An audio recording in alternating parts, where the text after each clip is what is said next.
Alors, bonjour à tous. Je crois que ça a toujours été le cas, mais à ce moment-ci de l'histoire, je crois qu'il est plus que nécessaire que tout ce que nous apprenons, que tout ce que nous lisons dans les Écritures soit mis en action dans notre vie. Et si nous ne pouvons pas intégrer nos connaissances chrétiennes dans notre vie pratique, bien, à quoi bon? Ça ne sert à rien de pelleter des nuages. Alors aujourd'hui, on va parler de la dernière génération. Nous allons voir aujourd'hui qu'est-ce que ça implique de faire partie de la dernière génération dans l'histoire de notre planète.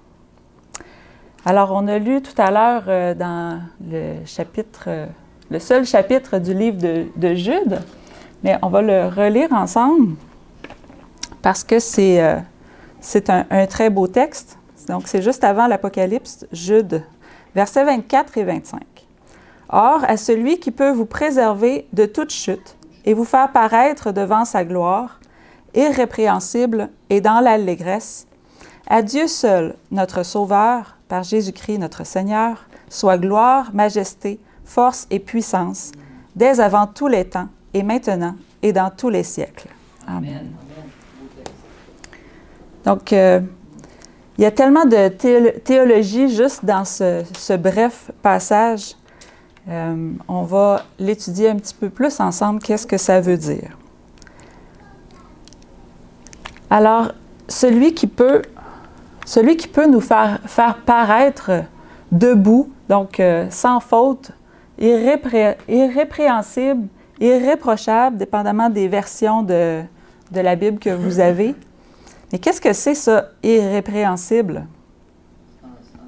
Sans défaut. Ce serait quoi les défauts, les tâches qu'on pourrait avoir? Donc, le péché, ben oui. Appelons un chat un chat. Les défauts, ce sont les péchés.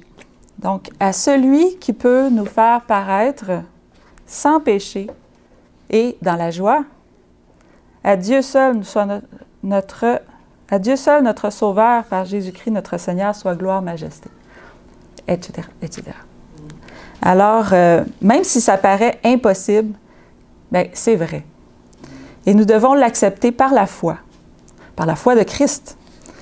C'est lui le chemin, la vérité et la vie. Et c'est lui qui nous présentera devant son Père sans défaut. Amen. Si nous sommes honnêtes, nous admettrons que nous avons conscience de nos fautes, de nos faiblesses. Peut-être pas de toutes, mais de certaines du moins. Et ce que nous avons besoin et ce que nous voulons avoir, c'est la puissance de Dieu et que les promesses de Dieu s'accomplissent. Amen. Nous avons la tendance naturelle, en tant qu'être humain, à être négatif, incrédule, à critiquer non seulement les autres, mais aussi nous-mêmes. Il est plus que temps d'arrêter cette manière de penser. Le Fils de Dieu est venu sur terre, dans notre nature humaine déchue, pour vivre une vie comme la nôtre, mais sans succomber à la tentation, afin qu'à travers sa vie, nous puissions trouver cette vie merveilleuse et parfaite. Le croyez-vous? Le croyons-nous? Croyons-nous que Dieu est capable de nous garder de péché à travers Christ? Ou le péché est-il inévitable?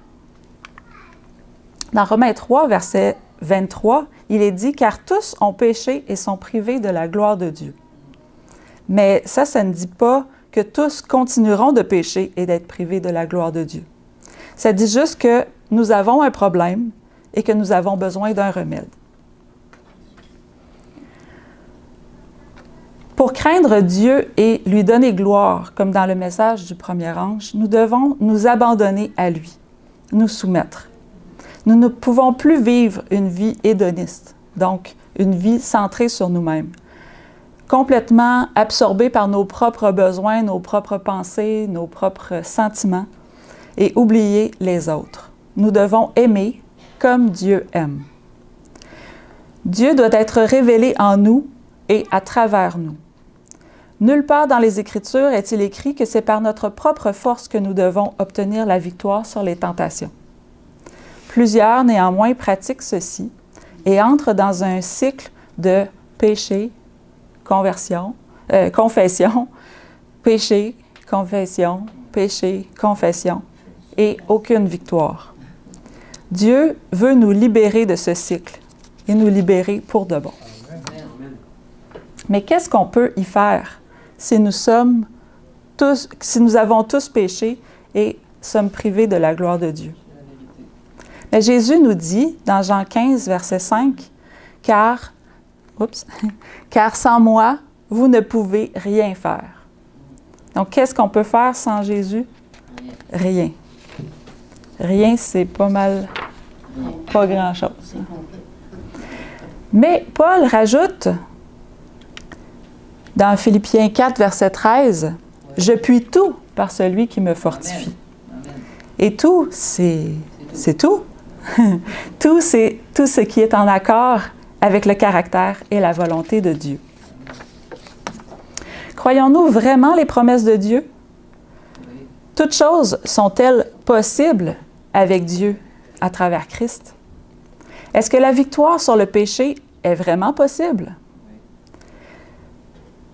Si nous croyons continuer de pécher jusqu'au retour de Jésus, eh bien, j'ai une surprise pour vous. Vous n'allez pas quitter cette planète vivant. La seule résurrection à laquelle vous prendrez part, ce sera la deuxième. Nous devons briser cette idée fausse et dangereuse. Donc, on doit arrêter de pécher avant le retour de Jésus. L'ego doit mourir. Le Baptiste dit « Il faut qu'il croisse et que je diminue » dans Jean 3, verset 30. Ceci est seulement possible en s'abandonnant complètement à Christ. Christ qui est le chemin, la vérité et la vie, afin qu'il nous guide par son esprit à travers les étapes du sanctuaire, pour nous présenter sans défaut devant le trône de son Père céleste.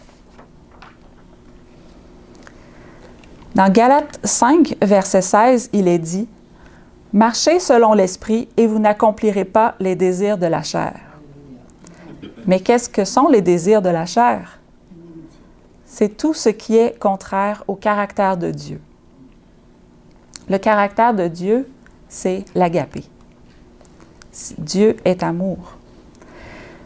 Marcher selon l'esprit implique un mouvement, un processus. L'esprit nous accompagne dans le processus de la sanctification. L'idée de la perfection du caractère, qu'est-ce que ça veut dire au juste? Bien, on va prendre un petit exemple pour l'illustrer. Imaginez deux hommes. Et ces deux hommes ont chacun une liste de 1000 péchés. Monsieur A travaille à travers ces péchés-là, un après l'autre, à mesure que l'Esprit lui révèle qu'il a un problème, qu'il a un défaut dans son caractère. Il s'abandonne dans les mains de Dieu. Il se repent, il confesse ses péchés, il se consacre à Dieu. Et il passe au travers de cette liste de 1000 péchés qu'il a un après l'autre, alors que l'Esprit lui parle, qu'il lui convainc de péché. Il abandonne chacun de ces péchés-là, un après l'autre, jusqu'à ce qu'il soit parvenu à 232 péchés qu'il a eu la victoire. Et là, il y a un accident de voiture, il meurt. Quel est le sort de cette personne? Est-il sauvé ou perdu? Sauvé, parce qu'il était en processus, en travail, en marche avec l'Esprit. Monsieur B, il a lui aussi sa liste de 1000 péchés et il travaille fort sur ses péchés. Il écoute ce que l'Esprit lui dit. Il abandonne chacun de ses péchés. Il passe au travers de sa liste. Il a la victoire sur 999 péchés. Mais il y a un dernier péché qu'il ne veut abandonner. Il tient comme un enfant se tient après sa doudou chérie. il ne veut pas l'abandonner. L'esprit plaide et plaide, mais à chaque fois que l'individu semble être sur le point d'avoir la victoire, il ne l'a pas parce qu'il aime trop son péché. Il aime trop cette chose.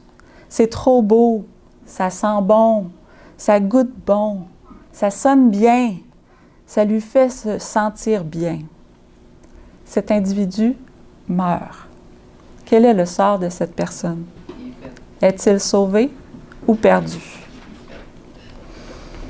Il n'a pas laissé aller ce dernier péché.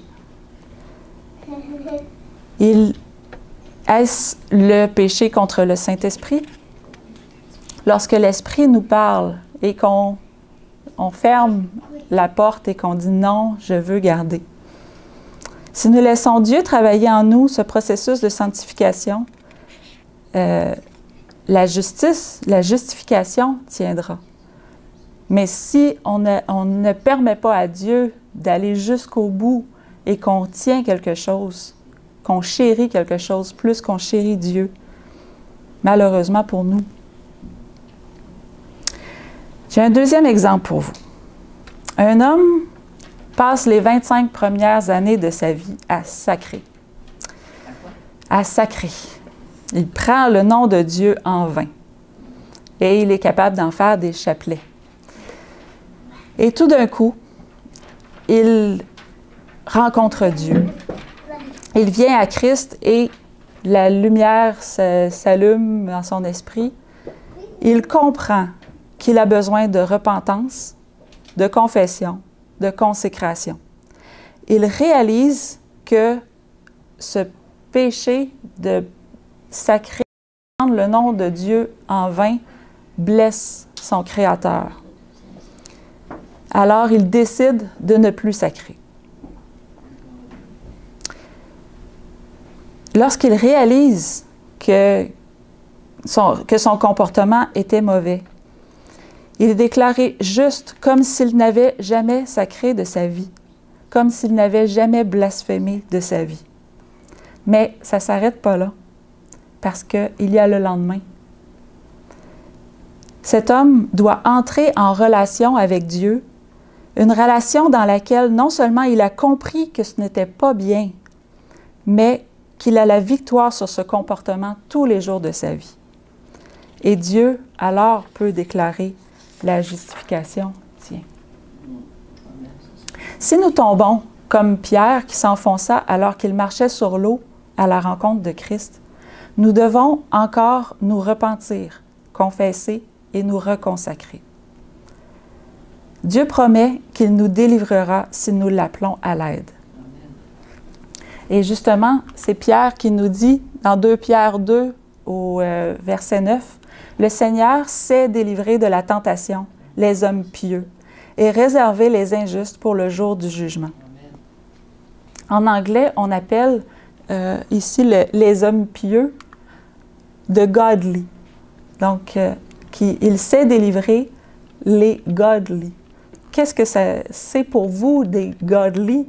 Mais ce sont ceux qui ont de la révérence pour Dieu, ceux qui veulent lui ressembler. Amen. Donc, le Seigneur sait délivrer de la tentation ceux qui veulent lui ressembler. Dans 1 Corinthiens 10, verset 13, il nous est écrit « Aucune tentation ne vous est survenue qui n'ait été humaine. Et Dieu, qui est fidèle, ne permettra pas que vous soyez tentés au-delà de vos forces. Mais avec la tentation, il préparera aussi le moyen d'en sortir, afin que vous puissiez la supporter. » C'est un verset, je suis certaine que vous connaissez bien. Mais comme Isaac, qui a échappé au sacrifice grâce à l'agneau pourvu par Dieu pour l'Holocauste, Dieu prépare aussi le moyen d'en sortir pour nous. Si nous lui faisons confiance et nous nous abandonnons à lui, et nous permettons à sa justice de remplacer notre souillure ou notre propre justice, c'est ça notre clause d'échappement, le moyen d'en sortir promis. Est-ce que vous croyez ceci? Est-ce que vous croyez qu'aucune tentation ne sera survenue dans votre vie qui n'ait été humaine, donc aucunement surnaturelle, et que Dieu, qui est fidèle, ne permettra pas que vous soyez tentés au-delà de vos forces, mais avec la tentation, il préparera aussi. Il a déjà préparé le moyen d'en sortir, afin que vous ne tombiez pas. C'est ça l'Évangile.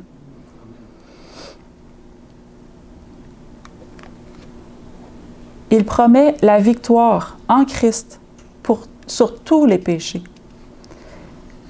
Mais si vous me dites aujourd'hui, Julie, je peux pas parce que même si ça dit ne permettra pas que vous soyez tentés au-delà de vos forces, je suis sans force, je peux pas résister à la tentation. Mais moi, je vais dire gloire à Dieu. Si vous reconnaissez que vous êtes sans force et que vous ne pourrez pas remporter la victoire contre la tentation, gloire à Dieu, parce que Dieu ne vous demande pas de le faire de votre propre force. Il demande de réclamer la puissance de Dieu, parce que celui qui l'a préparé, Christ qui a préparé le moyen d'en sortir, c'est de se réclamer de sa victoire à lui. Lorsque l'Esprit nous suggère de nous abandonner à Dieu et que nous résistons, nous croyons faire mieux que Dieu. Nous rejetons l'Esprit et nous faisons de nous-mêmes des dieux. Dans Genèse 3, versets 4 et 5, le serpent dit à la femme, « Vous ne mourrez point. Mais Dieu sait que le jour où vous en mangerez, vos yeux s'ouvriront et que vous serez comme des dieux, connaissant le bien et le mal. » On ne réinvente rien.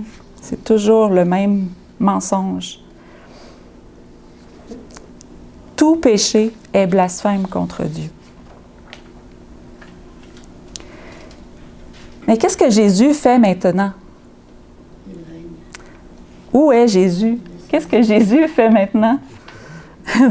Qu'est-ce qu'il fait maintenant dans le lieu très saint? Il sonde nos cœurs. Il sonde nos cœurs pour nous démontrer où nous sommes égarés. À quel endroit nous ne sommes pas en harmonie avec le caractère de Dieu. Quand on n'est pas en harmonie avec le caractère de Dieu, c'est ça qu'on appelle le péché. Si nous lui faisons confiance, il nous mènera loin de toute inclination au péché. Pas juste qu'il va nous amener loin du péché, mais il nous enlèvera le goût de ce péché. Lorsqu'il dit à la femme, « Va et ne pêche plus », ce n'est pas une blague. Mais comment on procède? Eh bien, vous savez que moi, j'aime ça faire des listes. Je vous propose une liste ce matin.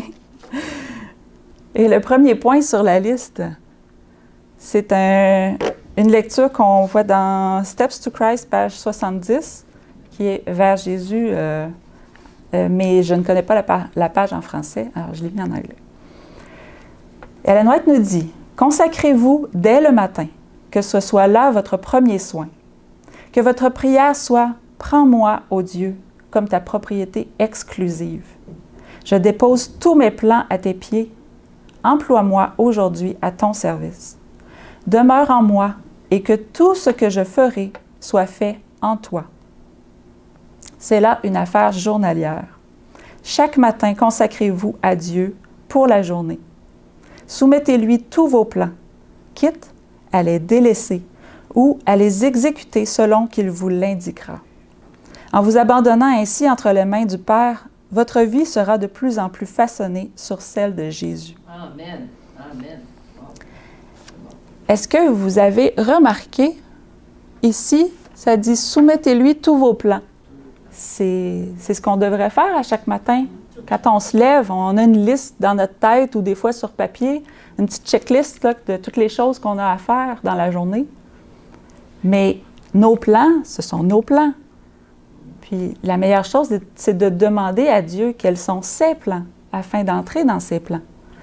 Mais qu'est-ce qu'elle nous dit ici? Soumettez-lui tous vos plans, quitte à les délaisser.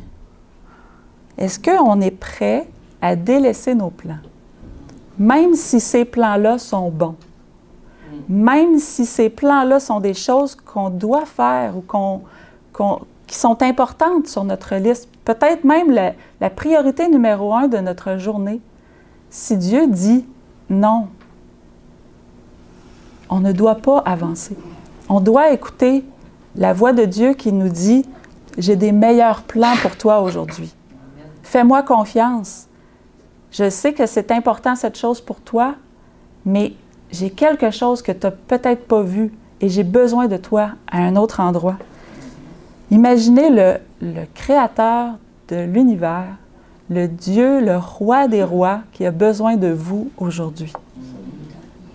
On abandonne tout ce qu'on a à faire et on dit « Me voici, Seigneur, utilise-moi à ton service. » Et croyez-moi, s'il y a quelque chose qui était important sur votre liste, Dieu va s'arranger pour que cette chose-là soit faite quand même. Amen, amen.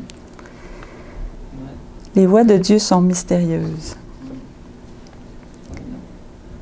Et elle termine en disant « En vous abandonnant ainsi entre les mains du Père, votre vie sera de plus en plus façonnée sur celle de Jésus. » Est-ce que ce n'est pas ce qu'on désire d'être transformé à son image, de gloire en gloire? Amen.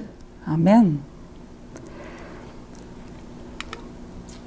Chers frères et sœurs, la seule manière dont nous sortirons de cette planète vivante et verrons notre Sauveur face à face est si notre vie est celle de Christ et plus la nôtre, si notre vie est cachée en Jésus.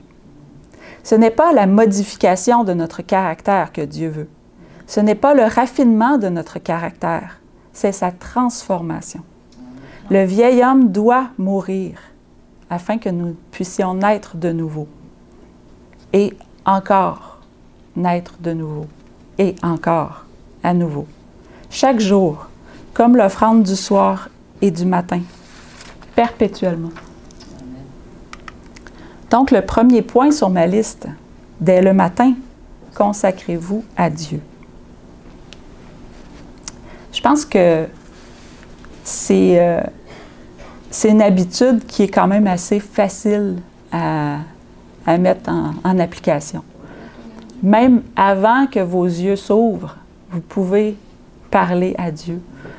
Puis, des fois, il y en a qui parlent peut-être dans leur sommeil, mais c'est mieux d'avoir une pensée consciente lorsqu'on prie et qu'on parle à Dieu.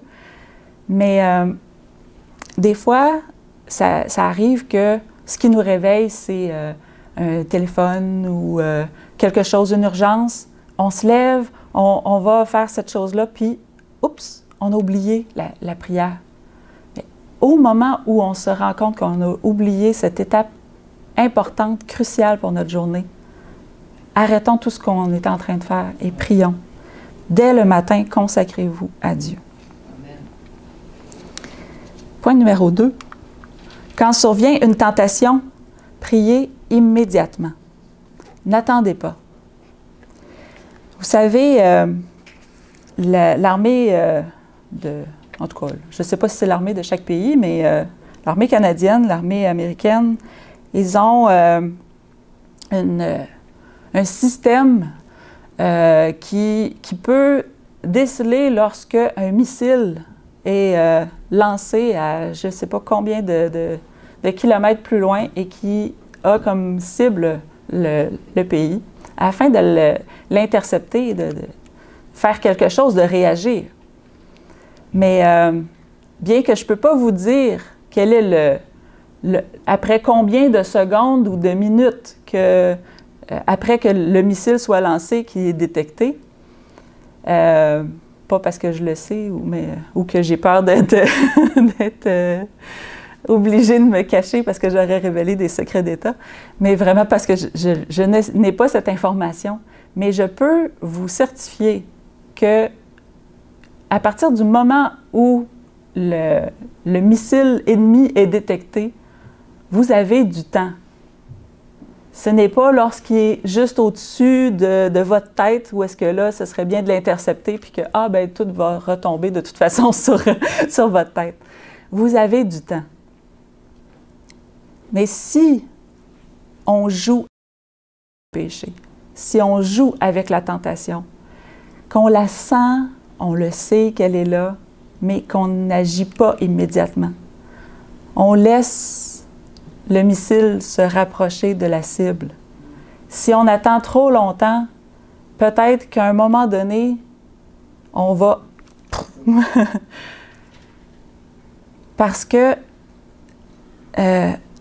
on doit être plus sensible, on doit élargir notre zone de sécurité autour de nous.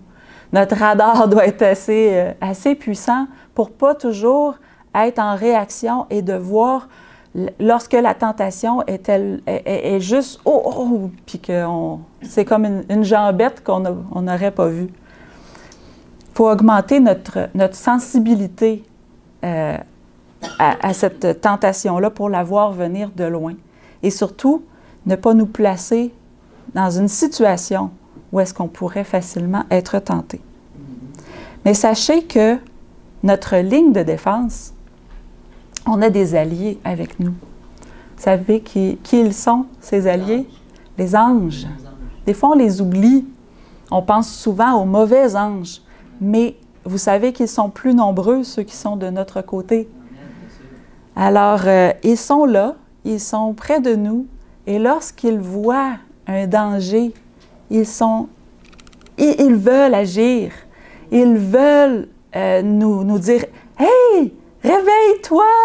Tu as besoin de prier, tu as besoin de demander à Dieu de l'aide. » Parce que vous savez que les anges ne viendront pas nous aider face à une tentation si on ne le demande pas. Vous savez que les mauvais anges ne se gênent pas pour venir nous tenter parce qu'eux ne respectent pas les règles. Mais on a le libre arbitre, on a le choix. Et Dieu ne nous forcera pas à faire sa volonté. Il attend que nous demandions l'aide. Mais les anges sont tout près. Faites-vous-en pas, leur radar est pas mal plus aiguisé que le nôtre. Et ils sont vraiment à nos côtés lorsqu'on a besoin. Et à l'instant, immédiatement, plus vite que même lorsque vous allumez une lumière, ils sont là pour agir et pour prendre notre défense envers les mauvaises choses qui sont autour de nous. Une autre façon d'augmenter votre sensibilité et votre ligne de défense, mémorisez les Écritures. Pour avoir toujours à la portée de la main ou à la portée de l'esprit, il est écrit pour répondre à la tentation. Amen. Prenez exemple sur le Christ. Comment il a répondu aux tentations? Toujours par « il est écrit », parce qu'il connaissait les Écritures. N'ayez pas peur de les mémoriser. Puis, des fois, on peut entendre des gens qui disent « Ah, c'est difficile. Il n'y a plus de place de toute façon dans mon cerveau. Je ne suis pas capable de mémoriser la parole de Dieu, les versets. Ah, que c'est difficile. » Mais c'est des balivernes. C'est impossible qu'il n'y ait plus de place dans votre cerveau. Parce qu'à chaque instant, vous sentez des choses, vous voyez des choses, vous avez de l'information à processer dans votre cerveau. C'est impossible qu'il n'y ait plus de place. Donc, c'est juste des raisons qu'on se donne. Parce que la preuve, pensez à ça. Combien de paroles de chansons vous connaissez par cœur? Pas mal. Combien de proverbes chinois, je ne sais pas trop, de choses inutiles qu'on mémorise et qu'on apprend. Moi, j'ai étudié en sciences. Combien de choses inutiles pour ma vie de tous les jours. J'ai dû apprendre par cœur, faire du bourrage de crâne avant les examens. Il y a tellement de choses qu'on rentre dans notre cerveau. Au moins, forçons-nous un petit peu à rentrer du bon, mémoriser les Écritures pour être capable de répondre à quelque chose lorsque l'ennemi vous tend un piège. Parce que c'est souvent que par les Écritures qu'on peut discerner que c'est un piège.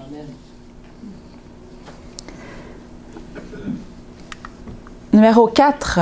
Donnez à Dieu le contrôle de vos pensées, afin que lui seul soit la source de puissance sur laquelle vous comptiez.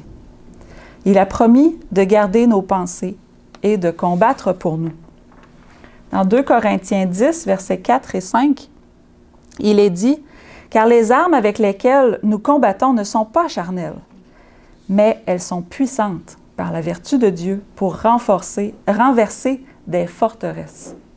Nous renversons les raisonnements et toute hauteur qui s'élève contre la connaissance de Dieu, et nous amenons toute pensée captive à l'obéissance de Christ. » À l'entrée de la terre promise, de la Canaan terrestre, Dieu avait promis d'envoyer les guêpes pour chasser lui-même les nations.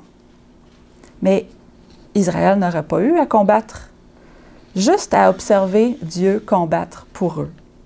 Cependant, ils ont douté et ils sont retournés mourir dans le désert. Ne faisons pas la même erreur. À chaque instant, confiez vos pensées à Dieu. Suivez l'exemple de Christ. Vous souvenez-vous les dernières paroles de notre Sauveur sur la croix? Après, pardonnez-leur, car ils ne savent ce qu'ils font. Après, tout est accompli. Luc 23, verset 46. Jésus s'écria d'une voix forte, « Père, je remets mon esprit entre tes mains. » Et en disant ces paroles, il expira.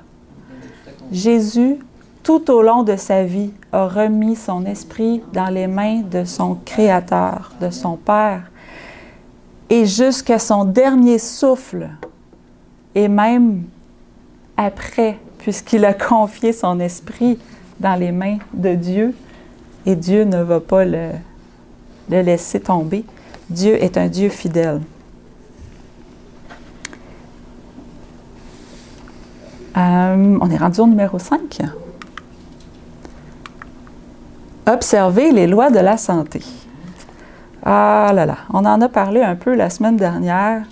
C'était un sujet chaud. C'était difficile d'avoir un consensus, d'avoir la sérénité à travers ce sujet. Mais observer les lois de la santé, vous savez qu'il y a les 10 commandements, mais il y a aussi les 8 lois de la santé qu'on a déjà étudiées ensemble. Et Dieu, à travers les Écritures, nous a révélé ce qui était bon pour nous, ce qui était bon pour notre santé.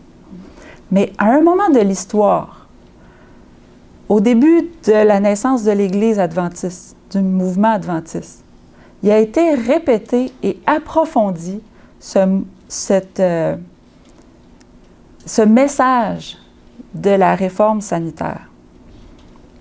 On avait besoin d'une réforme. Pourquoi? Parce que Dieu préparait un peuple pour son retour.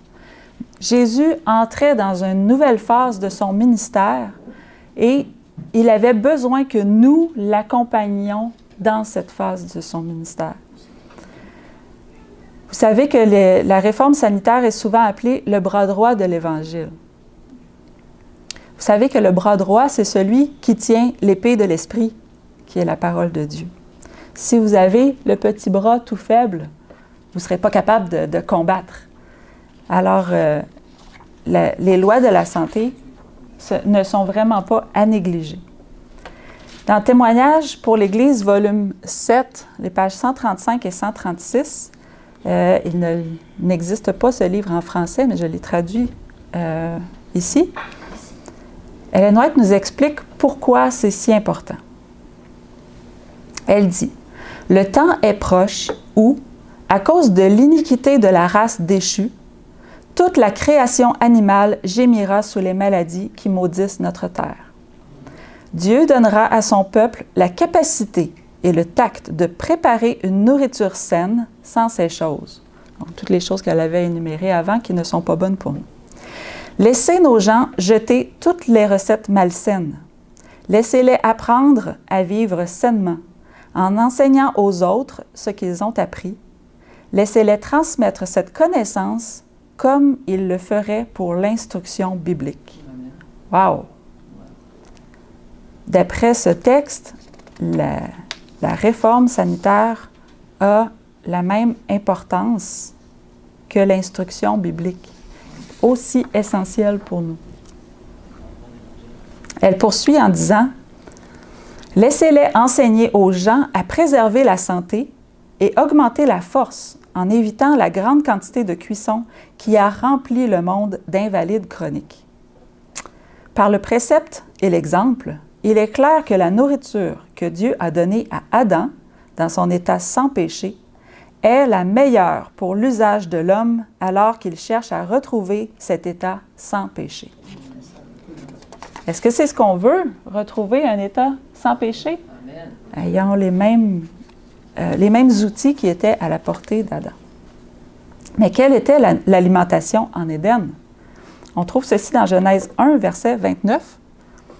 Et Dieu nous dit, « Voici, je vous donne toute herbe portant de la semence et qui est à la surface de toute la terre, et tout arbre ayant en lui du fruit d'arbre et portant de la semence. Ce sera votre nourriture. » Donc, on devrait manger toujours ce qui est le plus près de l'état naturel de quelque chose, le moins transformé possible.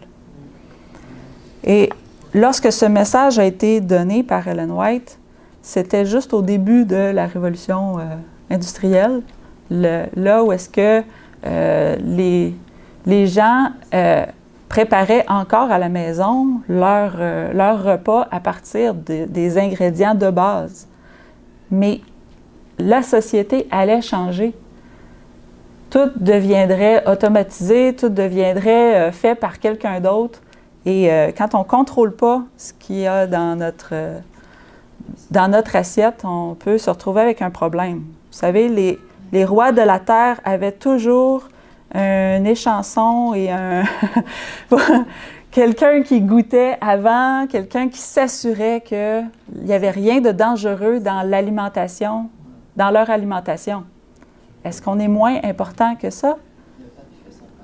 C'est important de contrôler ce qu'il y a. Lisez les étiquettes au moins quand vous achetez quelque chose avant de manger. Mais le plus vous serez capable de préparer vous-même vos aliments à partir d'ingrédients de base, plus vous serez en santé mentale et physique et spirituelle. On poursuit la lecture avec la dernière partie. Ceux qui enseignent les principes de la réforme de la santé devraient être intelligents en ce qui concerne la maladie et ses causes, en comprenant que chaque action de l'agent humain doit être en parfaite harmonie avec les lois de la vie. La lumière que Dieu a donnée sur la réforme de la santé est pour notre salut et le salut du monde. Amen. Donc, c'était un témoignage pour l'Église, volume 7, pages 135 et 136. Ce n'est pas juste pour ne pas souffrir, pour ne pas être malade, ou pour vivre 7 à 10 ans de plus que les autres, qu'on doit surveiller la façon dont on vit, qu'est-ce qu'on mange, qu'est-ce qu'on fait comme activité, quel air on respire, etc.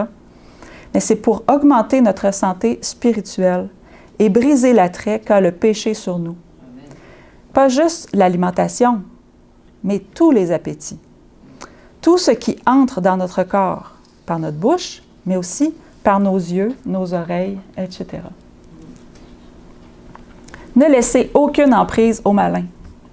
Est-ce que vous connaissez Achille Talon? Oui. Moi, j'ai lu toutes les Achille Talon quand j'étais dans mon ancienne vie adolescente. Je l'aimais beaucoup. Puis, je me souviens avoir regardé qui était, pourquoi il s'appelait Achille Talon, et c'était par rapport au talon d'Achille. Puis, c'est une histoire de la mythologie qui est pas vraiment intéressante, à part le fait que Achille voulait être résistant, être inatteignable, être invincible, quelque chose comme ça. Puis, quelqu'un a proposé de le tremper, de le saucer dans quelque chose qui lui donnerait cette force ou cette protection, mais il le tenait par le talon pour le saucer. Alors, le talon n'était pas trempé dans la solution de je me souviens pas quoi, et c'est vraiment pas important. Mais Achille a été défait ou battu, vaincu par son talon, puisque c'était ce qui n'avait pas été trempé. Alors, ne laissons aucune emprise au malin. Ne laissons pas une petite chose dans notre vie qui serait la porte de l'entrée de l'ennemi. Amen. Il n'y a aucun péché qui soit mignon. Ils sont tous épouvantables. Dans Christ Object Lesson, à la page 312, il est dit « La justice de Christ ne couvrira aucun péché chéri. » Ne laissons aucune emprise au malin. Numéro 6. Chargez-vous de votre croix. C'est une invitation de Jésus-Christ lui-même dans Luc 9, verset 23. Puis il dit à tous, si quelqu'un veut venir après moi, c'est ce qu'on veut, marcher avec Christ, mais qu'il renonce à lui-même, qu'il se charge chaque jour de sa croix et qu'il me suive. Dans 1 Pierre 2, versets 21-22, il est dit, « Et c'est à cela que vous avez été appelés, parce que Christ aussi a souffert pour vous, vous laissant un exemple, afin que vous suiviez ses traces. Lui qui n'a point commis de péché, et dans la bouche duquel il ne s'est point trouvé de fraude. » Souvent, nous voulons un sauveur, mais nous ne voulons pas d'un Seigneur ou d'un Maître. Jésus-Christ est né comme nous le sommes. Il a ressenti des tentations, tout comme nous. Et il a ressenti les désirs de sa chair, mais sans y succomber. Ce qui était possible pour lui est aussi possible pour nous. Le croyez-vous? Oui, amen. Sa vie était en abandon complet entre les mains de son Père céleste. Guidé par l'Esprit de Dieu, il pouvait aller de victoire en victoire. Est-ce possible pour nous? Amen. Numéro 7. Restez attachés à Christ. Dans Jean 14, verset 10, il est dit, « Ne crois-tu pas que je suis dans le Père et que le Père est en moi? Les paroles que je vous dis, je ne les dis pas de moi-même, et le Père qui demeure en moi, c'est lui qui fait les œuvres. » Imaginez si Christ lui-même dit que tout ce qu'il a fait, tout ce qu'il a dit, il ne l'a pas fait de lui-même, mais que c'est son Père qui a fait à travers lui. Combien plus nous devrions dire que ce qu'on fait, ce n'est pas de nous-mêmes, mais on veut que ce soit lui qui fasse tout en nous. Jean 15, versets 4 et 5 nous dit « Demeurez en moi et je demeurerai en vous. » C'est Christ qui nous parle. Comme le sarment ne peut de lui-même porter du fruit s'il ne demeure attaché au cep, ainsi vous ne le pouvez pas non plus si vous ne demeurez en moi. Je suis le cep, vous êtes les sarments. Celui qui demeure en moi et en qui je demeure porte beaucoup de fruits, car sans moi, vous ne pouvez rien faire. C'est le verset qu'on a lu tout à l'heure au début, mais maintenant il est mis dans le contexte. 1 Jean, chapitre 3, verset 6 nous dit « Quiconque demeure en lui ne pêche point. Quiconque pêche ne l'a pas vu et ne l'a pas connu. » Pour connaître quelqu'un, c'est avoir une relation avec lui. 1 Jean 3, verset 9 nous dit « Quiconque est né de Dieu ne pratique pas le péché, parce que la semence de Dieu demeure en lui, et il ne peut pécher parce qu'il est né de Dieu. » Amen. Vous savez que les fruits que nous devons porter, ils sont sur les branches. Nous sommes les branches attachées au cep. Le cep lui-même a besoin d'être attaché à ses racines pour être solide, fortement fixé et être résistant aux épreuves. Les racines, ça symbolise Dieu, notre Père. Le cep, c'est Christ. Nous devons être attachés à Christ. Et la sève qui coule et qui va aller produire les fruits de l'Esprit, c'est l'Esprit de Dieu qui doit circuler jusqu'au bout des branches et s'exprimer dans les fruits. Amen. Le verset que nous avons lu tout à l'heure, 1 Pierre 2, versets 21 et 22. « Et c'est à cela que vous avez été appelés, parce que Christ aussi a souffert pour vous, vous laissant un exemple, afin que vous suiviez ses traces. Lui qui n'a point commis de péché, et dans la bouche duquel il ne s'est point trouvé de fraude. » Gospel Workers, page 286. Désolée, il y a beaucoup de textes, mais je pense qu'ils sont tous importants, je ne pouvais pas en enlever. Christ a promis que le Saint-Esprit demeurerait avec ceux qui luttent pour la victoire sur le péché, pour démontrer l'ampleur de la puissance divine, en dotant l'agent humain d'une force surnaturelle et en instruisant les ignorants dans les mystères du royaume de Dieu. Christ nous a promis que son Saint-Esprit demeurerait avec ceux qui luttent pour la victoire sur le péché. Luttons pour avoir la victoire sur le péché. Il a promis qu'il serait avec nous pour le permettre. Restons accrochés à Christ. Numéro 8, soyez honnêtes envers vous-même et envers Dieu. Ah, des fois, en apparence, c'est bien beau.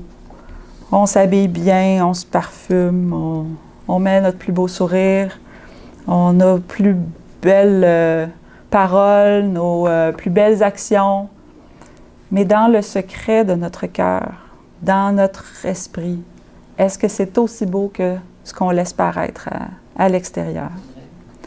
Jérémie 17, verset 9-10 nous dit « Le cœur est tortueux par-dessus tout, et il est méchant. Qui peut le connaître? » La réponse est là. Moi, l'Éternel, j'éprouve le cœur. Essayons pas de mentir à Dieu. Dieu, il voit, on est transparent pour lui. Puis, on peut peut-être se mentir à soi-même, mais mentir à Dieu, impossible. On peut essayer, mais... moi, j'aimais beaucoup les poires. Je dis que j'aimais, mais je les aime encore. Sauf que je me suis fatiguée à un moment donné d'acheter des poires vertes, de les laisser mûrir sur mon comptoir, et quand elles étaient belles, jaunes, elles avaient l'air juteuses, je prenais une bouchée dedans, puis elles étaient brunes à l'intérieur. C'était tellement décevant. Mais c'est la même chose pour un chrétien. Des fois, on a belle apparence, mais il faut que l'intérieur soit aussi beau qu'à l'extérieur. Pas juste que devant tout le monde, on fasse des belles choses, puis on fasse des belles œuvres, mais que ce soit vraiment parce qu'en dedans, dans notre cœur, que notre cœur soit tellement transformé qu'il soit que capable de produire des belles choses. Psaume 119, excusez-moi, versets 9 et 11. Comment le jeune homme rendra-t-il pur son sentier? Bien, le psalmiste nous répond tout de suite en disant, en se dirigeant d'après ta parole.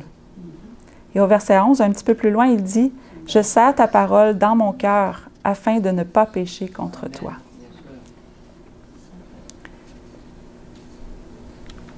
Donc, ça revient à ce qu'on disait tout à l'heure. Notre cœur, nos pensées doivent être en harmonie avec Dieu. Doivent tous être amenés captifs à l'obéissance de Christ. Quand nous marchons selon l'Esprit, Christ contrôle nos pensées et le péché n'entrera pas dans notre vie. Si nous voulons entrer par la porte du sanctuaire et ne pas passer tout droit à l'autel, chaud, brûlant, ça a l'air dangereux, on veut sauter directement dans l'eau du baptême. Mais non, les étapes sont importantes. Ce n'est qu'après la mort de l'ego que l'esprit vivifiant peut nous faire marcher en nouveauté de vie. Il faut d'abord passer par l'autel avant de renaître en nouveauté de vie. J'ai découvert une autre facette d'un texte que je connaissais bien dans Ézéchiel 36, versets 25 et 27. Je suis certaine que vous connaissez, peut-être que vous connaissez ça par cœur, puis j'ai juste vu ça pour la première fois. Des fois, on lit la Bible, puis il y a des choses qui nous avaient jamais sauté à l'esprit, mais là, j'ai lu ce verset-là, puis ça dit « Je répandrai sur vous une eau pure, et vous serez purifiés. Je vous purifierai de toutes vos souillures et de toutes vos idoles. Je vous donnerai un cœur nouveau, et je mettrai en vous un esprit nouveau. » Ça, je connaissais bien. « J'ôterai de votre corps, le cœur de pierre, et je vous donnerai un cœur de chair. Je mettrai en vous, et je ferai en sorte que vous suiviez mes ordonnances et que vous observiez et pratiquiez mes lois. » Amen. J'avais jamais vu que dans l'Ancien Testament, on parlait de baptême, Je répandrai sur vous une eau pure. Il va nous arroser. Il promet même que des rivières d'eau pure vont jaillir de nous. Imaginez. Dernier point sur ma liste. Et je crois que les points qu'on a vus ne sont pas obligés d'être tous dans cet ordre-là. Moi, je les ai mis dans cet ordre-là.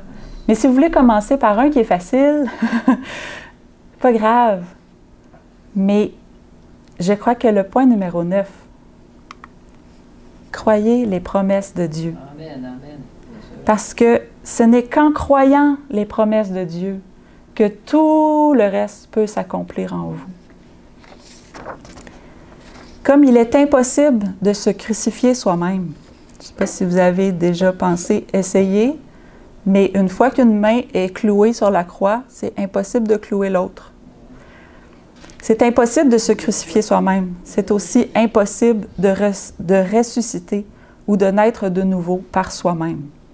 Ça, c'est un miracle. Dieu nous donne un cœur nouveau. Il fait la purification, il fait le ménage. Il nous donne la puissance d'obéir à sa loi.